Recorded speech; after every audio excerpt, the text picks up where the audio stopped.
스바냐 3장 14절부터 17절까지 함께 읽습니다.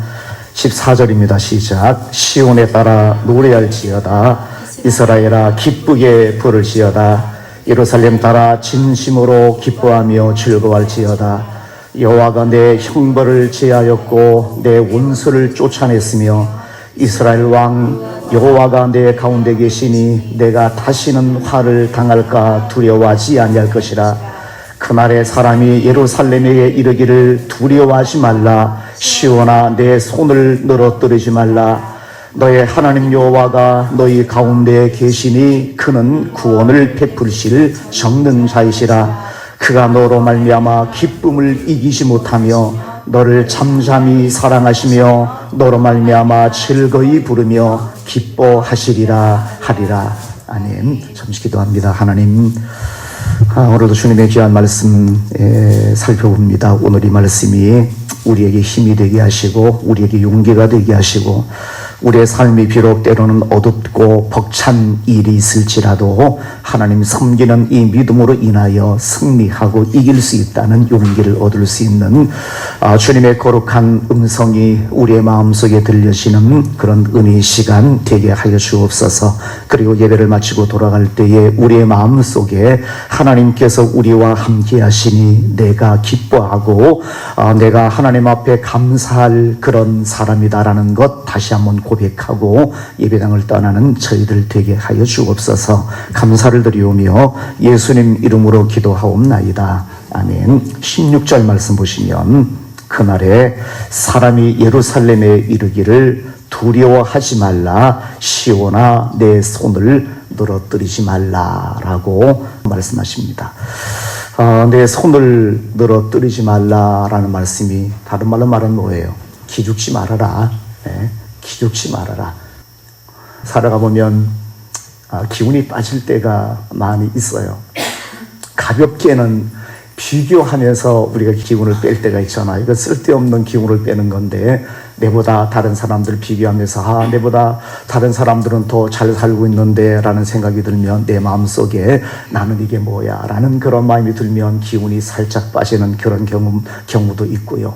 내보다 높은 사람, 내보다 잘 사는 사람, 내보다 뭔가 이건 대단히 거럴싸게 사는 사람들 앞에 서면 왠지 모르게 기운이 빠지는, 나는 왜 이렇게 인생을 살까? 나는 왜 이렇게 풀리지 않을까라는 그런 마음 때문에 기분이 살짝 빠지는 경우가 있어요. 근데 이건 아무것도 아니에요. 그건 그냥 그 상황에서 벗어나면, 돌아서면 마음속에 잊어버릴 수 있는 그러한 기운이에요.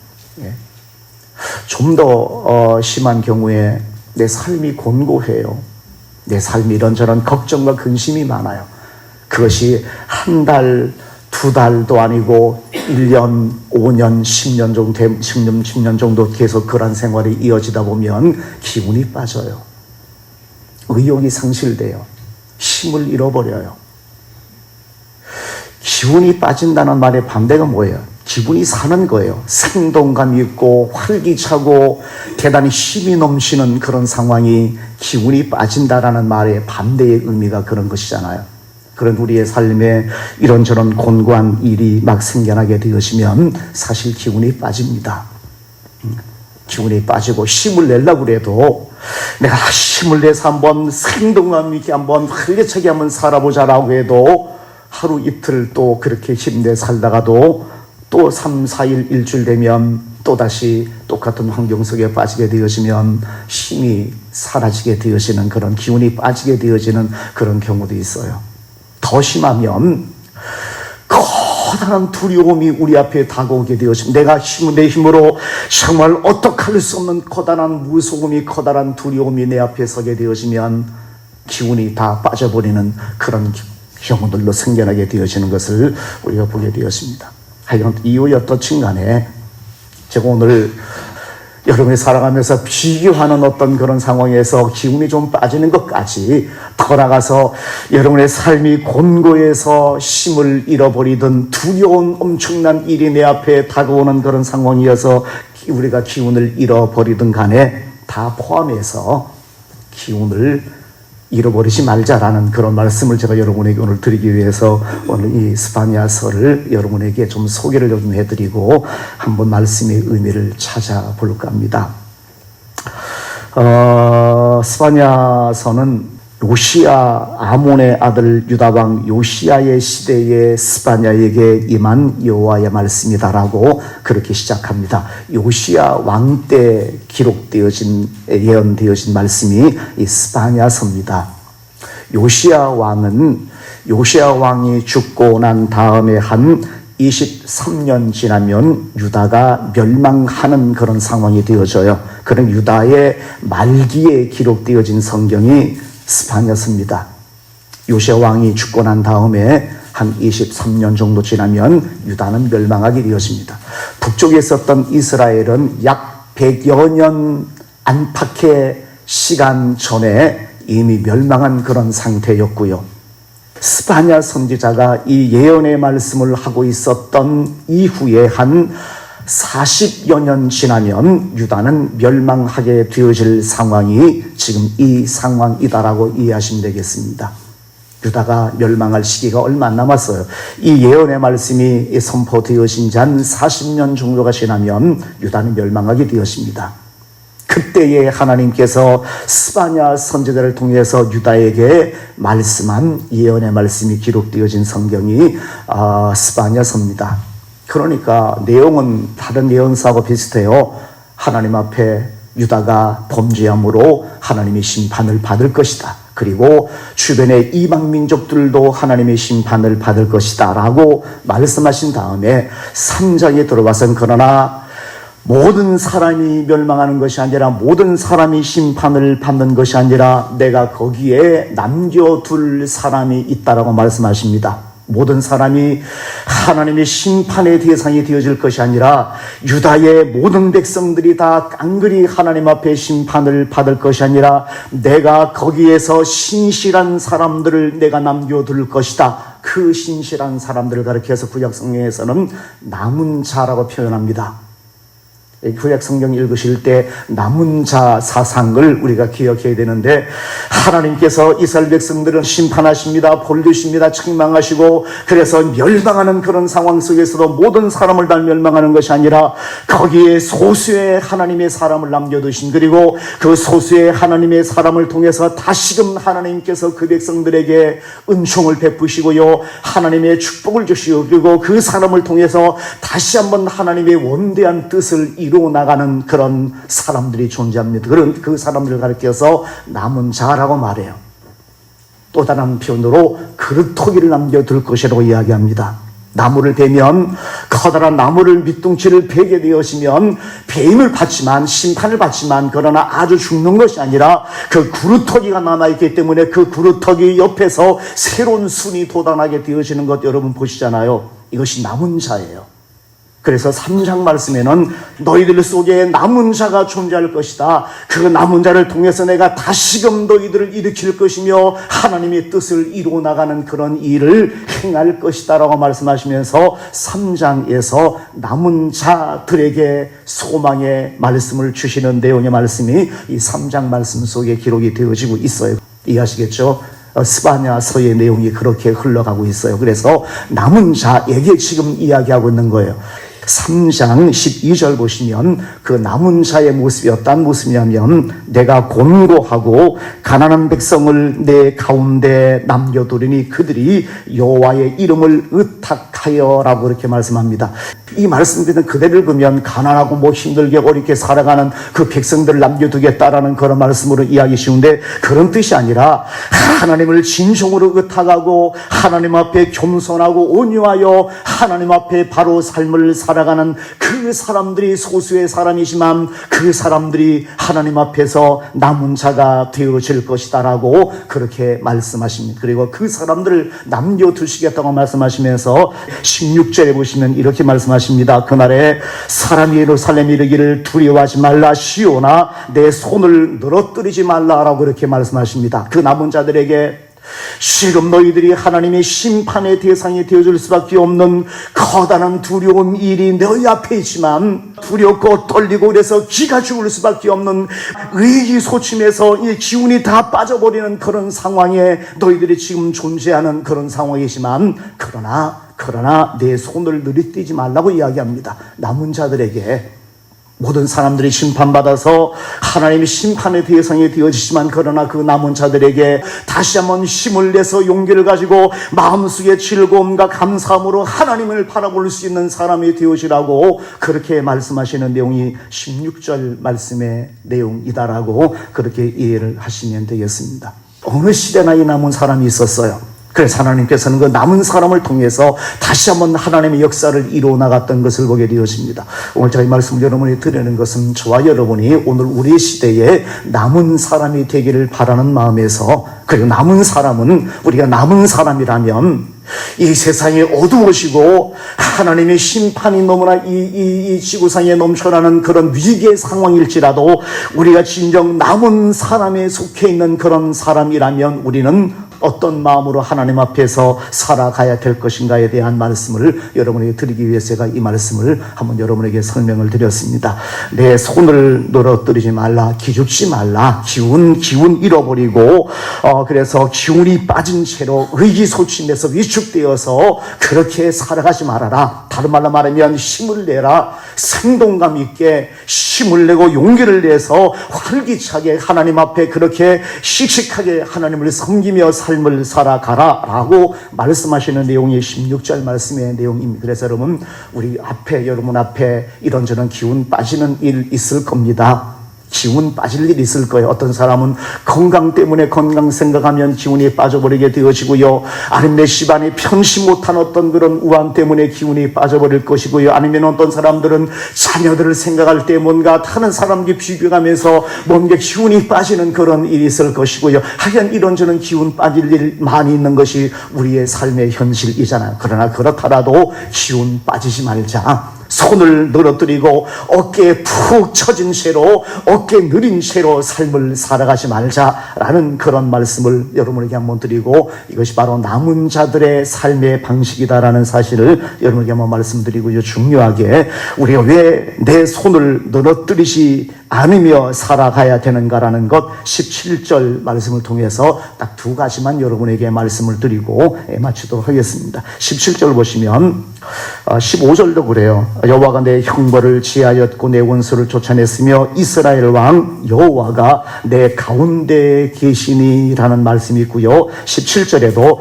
너희 하나님 여호와가 너희 가운데 계시니 그 하나님께서는 너희를 구원을 베푸실 전능자이시다라고 말씀하시면서 너희에게 구원을 베푸실 전능자 되시는 하나님께서 너희 가운데 계시니 너희 힘을 빼지 말라. 어깨를 늘어뜨리고 기죽으며 삶을 살아가지 말라. 하나님 앞에서 마음이 무너진 채로, 하나님 앞에서 기운이 다 빠진 채로 어깨를 늘어뜨리고 손을 늘어뜨린 채로 그렇게 살아가지 마라. 하나님께서 전능자 되시는 하나님께서, 나를 구원하실 수 있는 전능자 되시는 하나님께서 나와 함께 하시니, 우리와 함께 하시니 기운 빼며 살지 말아라. 어깨에 힘을 다 빠진 채로 세상 다 산 것처럼 그렇게 살아가지 말아라. 하나님 앞에 힘들고 어려운 일이 있지만 기운 내고 활기차게 생동감 있게 하나님 앞에 찬송하며 그렇게 살아가라라고 말합니다. 그래서 14절 말씀 뭐라고 그래요? 시온에 따라 노래할지어다, 이스라엘아 기쁘게 부를지어다 라고 이렇게 말합니다. 하나님 앞에 찬송하고 기뻐하며 하나님 앞에 노래 부르며 하나님 앞에 삶을 살아가라. 남은 자들에게 지금 이렇게 말씀하는 거예요.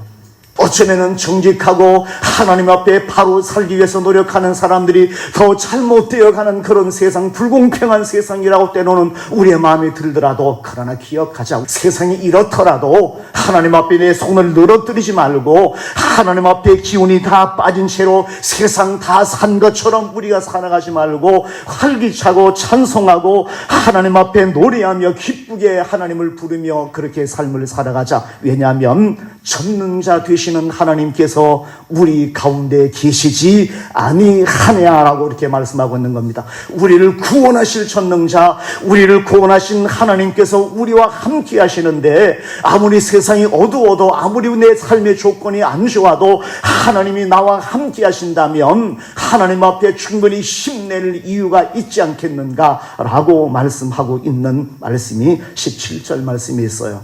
지금 이 말씀을 받고 있는 유다 백성들 상황이 좋지 않았습니다. 제가 말씀드렸잖아요.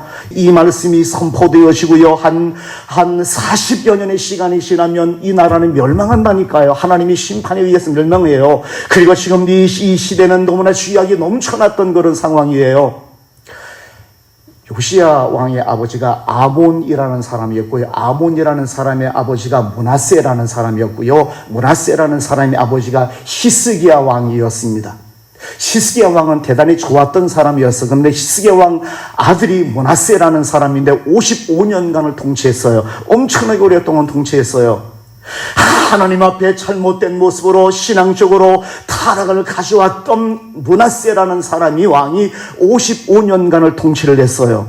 그리고 이 55년간 통치하고 난 다음에 그 아들 아몬이 2년 동안 통치했는데 므낫세와 똑같은 모습으로 통치를 했어요. 그러면 57년간 그 60년 가까운 시간이 이 유다 백성들에게 암울한 시간이었어요. 도덕적으로, 영적으로 너무나 힘들고 너무나 어두웠던 그런 시대였어요. 어쩌면 더 영적으로 희망을 찾아볼 수 없는 그런 시대였어요. 그 시대에 이 말씀이 선포되었던 것으로 보게 되어지면, 지금 이 백성들이 살고 있는, 남은 자들이 살고 있는 이 세상은 정말 어쩌면 정말 무법천지 같은 어두운 세상이, 지금 이 남은 자들이 살고 있었던 그 세상의 상황이었다는 이야기입니다. 상황이 좋지 않았다는 얘기예요. 노래 부를 수 있는 상황도 아니었고요. 하나님을 찬송하며 기분 좋게 하나님을 섬기며 살 만한 세상이 아니었다는 걸 제가 말씀드리는 거예요.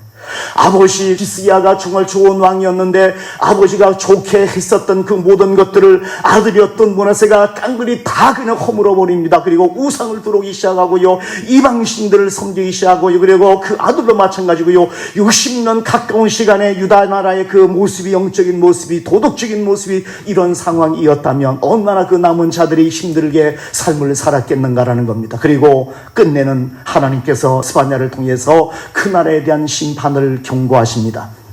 그들이 즐겁게 노래 부를 이유가 뭐가 있어요?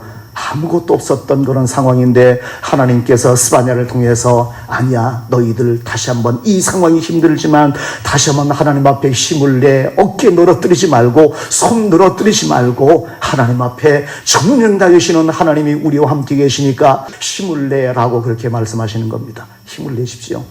어두워도, 세상 어두워도, 내 어깨에 처질 일 많이 있는 그런 세상이어도, 내 손을 늘어뜨릴 일 많이 있는 그런 세상이어도, 내 삶의 환경, 내 자신의 모습을 보면 별로 즐거워할 것도 없는 그런 나이지만 그래도 하나님 앞에 힘을 내십시오. 왜냐하면 전능자 되신 하나님, 전능자 되시는 하나님이 나와 함께 하시니까 힘을 내자라는 얘기입니다. 한 가지만 더 말씀드릴게요. 17절 다시 한번 보시면, 너희 하나님 여호와가 너희 가운데 계시니 그는 구원을 베푸실 전능자이시라. 그 이후에 나오는 이 표현을 전 성경 읽으면서 너무 좋아요. 뭐라 그러냐면, 그가 너로 말미암아 기쁨을 이기지 못하며 너를 잠잠히 사랑하시며 너로 말미암아 즐거이 부르며 기뻐하시리라라고 그렇게 말씀하십니다. 전 이 성경 읽으면서 이 표현이 너무 좋아요. 그가 너로 말미암아 기쁨을 이기지 못한대요. 하나님이 우리를 보면서, 하나님이 그 남은 자를 보면서 기쁨을 이기지 못한대요. 하나님이 못 이기는 것도 있구나라는 그런 생각을 했어요. 전능자 되시는 하나님께서, 이 세상의 조물주 되시고요, 모든 것을 심판하시는 하나님께서 이기지 못하는 것이 있다고 그렇게 말씀하시잖아요. 뭐요? 여러분들을 바라보시면서 기뻐하는 그 기쁨을 하나님이 이기지 못하고 감출 수가 없대요. 기뻐 안 할 수가 없다는 거예요. 남은 사람들, 하나님 앞에 구원받아 하나님 앞에 정말 잘 주님을 섬기는 사람들, 하나님의 이름을 의탁하며 하나님 앞에 온유하고 겸손한 모습으로 주님을 잘 섬기는 하나님의 사람들을 바라보면서 하나님의 마음속에 넘치는 그 기쁨이 얼마나 컸으면 하나님께서 말씀하시기를 너희를 바라보면서 기쁨을 이길 수가 없다라고 하나님께서 너무나 기쁨이 넘친다는 겁니다. 기쁨을 이길 수 없다고 이야기하십니다. 그리고 잠잠히 사랑하시며 너로 말미암아 즐거이 부르며 기뻐하시리라 라고 말합니다. 하나님이 우리에게 말씀하시는 거예요. 왜 기죽지 말아야만 되나요? 왜 손을 늘어뜨리고 살지 말아야 되나요? 하나님이 나를 사랑하시기 때문에 그래요. 오늘 본문 말씀 그래요. 그가 너로 말미암아 기쁨을 이기지 못하며 너를 잠잠히 사랑하시며 너로 말미암아 즐거이 부르며 기뻐하시리라는 말씀, 한마디로 말하면 하나님이 나를 사랑하신다. 하나님이 나를 사랑하시기 때문에 어깨 쳐지며 손 늘어뜨리며 기죽어 살 이유가 없다. 그 이유 때문에 너희들 하나님 앞에 다시 한번 힘을 내고 하나님 앞 용기를 내며 살아가야 될 이유가 있는 것이다 라고 그렇게 말씀하시는 거예요. 그 남은 자들에게 너희들이 어려운 암울한 어두운 시대에 너희들이 지금 처했지만 그래도 너희들이 기죽어 살 이유가 없는 것은 하나님이 너희들을 사랑하시기 때문에 그렇다고 말합니다. 얼마나 사랑하셔요? 그가 너로 말미암아 기쁨을 이기지 못할 정도로 하나님이 우리를 바라보면서 너무나 얼마나 좋았으면 얼마나 이뻤으면 기쁨을 이기지 못할 정도로 우리를 사랑하신대요. 그러니 기죽을 이유가 어디 있겠나. 아무리 어려워도 어깨 쳐지고 손 늘어뜨리고 기운 다 빠진 채로 살아갈 이유가 없지 않겠는가라고 그렇게 말씀하고 있습니다. 하나님의 사랑이 내게 있다면, 하나님의 사랑을 내가 받는 그런 사람이라면 내가 어떻게 살아가야 돼요? 내가 오늘 하나님의 사랑의 대상이라면, 오늘 성경에서 하나님께서 여러분의 말미암아 기쁨을 이기지 못하며 잠잠히 하나님께서 나를 사랑하신다면, 그래서 하나님께서 나를 바라보시면서 내가 얼마나 좋으신지 즐거이 부르며 기뻐하실 만한 그런 존재가 나라면, 그런 하나님의 사랑을 듬뿍 받고 있는 나라면 어떻게 살아가야 돼요? 하나님 앞에 감사한 마음, 하나님 앞에 밝은 마음, 행복한 마음, 당당하고 따뜻하고 활기차고 내 마음 속에 용기가 있고 사랑이 넘치는 그런 모습으로 삶을 살아가는 존재, 하나님의 사랑받은 존재가 이렇게 살아가는 존재인 것을 보게 되었습니다. 하나님이 너로 말미암아 기쁨을 이기지 못하시며 너를 잠잠히 사랑하시고 너로 말미암아 즐거이 부르며 기뻐하실 것이다. 그렇기 때문에 기죽어 살지 말아라. 어깨 늘어뜨리고 손 늘어뜨리고 살지 말아라. 삶이 힘들고 삶이 어렵고 내 삶 돌아보면 답답한 일만이지만 그렇다고 세상 다 산 것처럼 손 늘어뜨리며 그렇게 살아가지 말자. 하나님 앞에 삶의 모습이 때로는 답답한 그런 모습이 있어도 힘을 내자고요. 오늘 본문 말씀이 그런 내용이잖아요. 전능자이신 하나님께서 여러분과 함께 하시니까, 그리고 하나님 여러분을 사랑하시니까 여러분만큼은 손 늘어뜨리며 살아가지 말라라고 그렇게 위로하고 그렇게 힘주시는 그런 하나님이신 것을 보게 되었습니다. 한 가지 이야기만 하고 마칠게요. 마틴 루터 대단히 유명합니다. 종교개혁을 이제 시작했는데 너무나 힘들잖아요.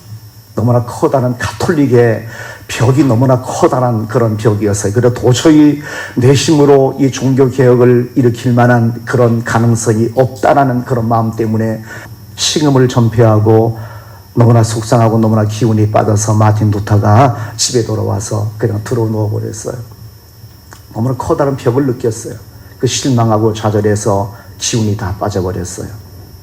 그런데 그 서재에 실망해서 누워있는데 부인이 소복을 입고 방에 들어왔대요. 루터가 깜짝 놀라서 질문했다는 겁니다. 아니, 누가 죽었어? 라고. 아내가 상복을 입고 방에 들어왔으니까 깜짝 놀랄 거 아니에요. 아, 누가 죽었길래 그 상복을 입었냐고 이렇게 물어보는 거예요. 그랬더니까 이 아내가, 이 부인하는 얘기가 방금 하나님 돌아가셨습니다 라고 얘기했대요. 하나님 돌아가셨어요. 하나님 죽었어요. 무슨 말이냐고 루터가 하나님 왜 죽냐고 하나님이 왜 죽냐고 그렇게 다시 그 아내에게 부인에게 반문을 했습니다. 그랬더니까 이 부인이 뭐라고 그랬냐면 당신을 보니까 하나님 죽은 게 분명해요. 당신 보니까 힘 다 빠져가지고 기운 다 빠져버리고 세상 다 산 것처럼 들어 누워있는 당신 보니까 하나님 죽은 게 분명해요 라고 그렇게 말하더래요. 루터가 정신이 번쩍 났습니다. 다시 일어나서 종교개혁을 위해서 온 힘을 다 쏟는 그런 일을 시작했습니다. 사람들이 여러분을 바라보면서 뭐라고 생각할까요? 하나님 살아계시다고 여러분 보면서 사람들이 그렇게 이야기할까요? 아니면 아무게 보니까 하나님 죽었네. 네. 아무게 보니까 하나님 살아계신 것 같지가 않아. 루터가 기운 다 빠져서 방에 누워있는데 부인이 와서 당신이 그렇게 하고 있는 것 보니까 하나님 죽으신 것 같다고, 하나님이 죽지 않았으면 당신이 그렇게 있을 수가 없다고 그렇게 이야기한 그 이야기가 우리가 또 똑같아요. 사람들이 나를 바라보면서 뭐라고 이야기할까? 아무개 교회에 다니는 지 그리 오래됐는데 저 사람 보면 하나님 없는 것 같아, 하나님 죽은 것 같아 라고 사람들이 생각할까요? 아니면 여러분 바라보면서 여러분 동네 주변 사람들이 아무개 보면 하나님 역시 살아계신 것 같아, 역시 하나님 살아계셔, 하나님이 살아계시지 않으면 저 사람들이 저렇게 살아갈 수가 없어, 저 사람 보면 하나님 살아계신 게 분명해 라고 그렇게 이야기할까요? 아니면 좀 전에 말씀드린 것처럼 여러분 바라보면서 아무게 보면 하나님 죽었는가 봐, 하나님 죽지 않았으면 아무개가 저렇게 살아갈 수가 없어. 오늘 본문 말씀에서는 기죽지 말아라, 손 늘어뜨리지 말아라. 사람들이 여러분 바라보면서 하나님 죽었다라고 이야기하지 않게 힘내고 그렇게 살아가라. 그의 기운이 다 빠진 채로 그렇게 어깨에 처진 채로 삶을 살아가면 사람들이 하나님 죽었다고 이야기할 것 아니냐, 하나님 죽었다고 이야기할 거 아니냐. 나 때문에 하나님 죽습니다. 나 때문에 하나님 죽었다고 사람들에게 그렇게 생각을 심어줄 수가 있다는 얘기입니다. 그건 안 되잖아요. 오늘 남은 자들에게 그렇게 하지 말라고 이야기하는 겁니다. 오늘 저와 여러분이 하나님 앞에 남은 사람이라면, 아니 하나님 앞에 마지막 시대에 남은 하나님의 사람이 되기를 원하는 그런 마음이 있다면 우리 힘내십시다. 하나님 앞에 하루하루 살아가면서 힘든 일, 기운 빠질 일 많이 있는 것 살아가면서 뭐 저도 왜 모르고 하나님 왜 모르겠어요. 그런데 하나님께서 오늘 본문 말씀합니다. 시온의 딸들아 노래하라, 내 손을 늘어뜨리지 말라, 힘을 내고 기죽지 말아라. 하나님이 너희 가운데 계시니 그가 너로 인하여 기쁨을 이기지 못하게 하시며 너를 잠잠히 사랑하시도다라고 그렇게 말씀하십니다. 어깨 펴시고 얼굴 펴시고 마음 펴셔서 오늘 하루 즐겁게 감사하게 하나님 앞에 살아가는 여러분 되시기를 주님의 이름으로 부탁을 드립니다.